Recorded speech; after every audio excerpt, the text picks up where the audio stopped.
When there's a relationship which is kind of disjointed or it's broken or it's fragmented, all this kind of stuff, we have to realize that in the early stages, it's going to need carefulness. It's going to need a lot of love, a lot of care, a lot of patience, a lot of attention. It's going to need a focus that you don't need to give the relationship a little bit later. Okay. And you have to usually take it slower as well. So imagine that, someone's broken someone's trust in the family or someone's done something really serious. Initially it's going to be very tough to trust that person. This is a very, very tough thing that he's going through. Like rehabilitation from crack is like very tough. I would say heroin is probably the only thing harder than that, really. So it's very tough what he's going through.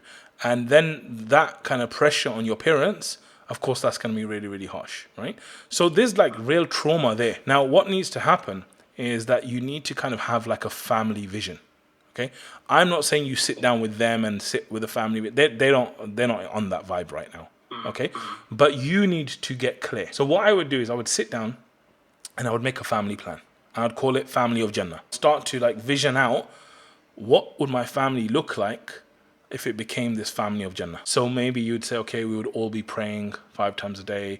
We would be reading Quran. Just like make a plan. And there's a part of it which is all the religious stuff, which is all the worship of Allah and all these kind of things. But then there's things that are not religious. So for example, like me and my wife and kids going on a holiday. That's not really a religious thing, yeah? And I know right now it might be, bro, like we can't even leave the house. Like us going on a holiday together, that's insane, right? We don't even talk to each other. Like whatever it is, I'm like, I understand that. But this is not about the limitations of today or your limitations as a human being. This is about Allah and if you actually work towards doing something amazing. So I would actually start to define it. And I would define like, what does my family look like? When I was a kid, Salah wasn't like that big thing in our house. It wasn't like, my dad prayed, alhamdulillah, but it wasn't like everyone was praying 5 times a day. It wasn't like that. This is something how, as I started practicing more, the family started to become more practicing and we started to get closer to Allah and focus on things differently and this and that. So like, this is a blessing that someone in the family actually comes closer to Allah and then they move their family. But the way you move your family, it can be a tough thing. So what I'm saying is that generally you have a really noble intention. I want you to get that intention out into a much better way where you basically, have this vision of you being a family of Jannah.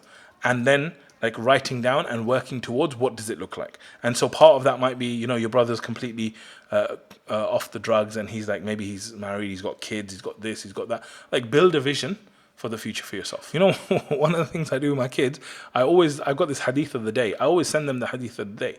With my mum or dad, if there's something I want them to see or I want to give them some advice, but I don't want to give it to them directly, I'll just send them a short video on it, right? So you might just get into this mode where you just start sending them little things, little pings of different videos or messages. Like keep it light, obviously, but just things that start to get them in the right mindset. I think this is one of the most underrated things, yeah, which is you don't have to say, okay, everyone switch off the screens, let's all read Quran together. No. Like it's amazing what like going for a walk would do or going to a place that you haven't been to would do, right? Or even in the house, like I know my kids are young and stuff, so it's different, but even playing games together, it's very strange, like the effect that it has on bonding, right? And you can even play like adult games where you're trying to guess stuff like Hangman and do all this kind of stuff. And I know it's kind of crazy. Like when I think about my dad's like typical Pakistani kind of, person and stuff. Like if I said I'm going to play a game with my dad, that's kind of weird. But at the same time, if that was my only option for getting a little bit closer to him, then I would play the game. Or if it's like, well, he enjoys this, I'm going to be like, okay, I'm going to go do that with him. Right? Or even if it's like my dad's like the typical kind of guy who's just like very helpful, I'm just gonna be like, Dad, I need your help on this. And then he'll just engage himself fully in helping. And then that's a connection. On one level, you're trying to get everyone close through games, activities. But then on another level, you want to be getting closer to everyone individually as well. So that way you can strengthen them individually, you can have influence over them individually, and then collectively you will have much more influence as well. And this actually requires a big plan because your family has been the way they are for years, maybe decades. And so now you're trying to bring about a change in different people who have been a certain way for decades.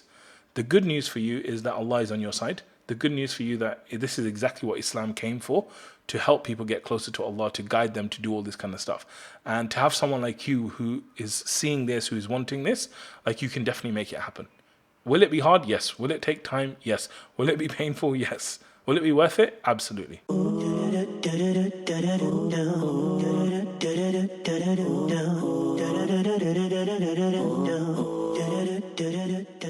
do.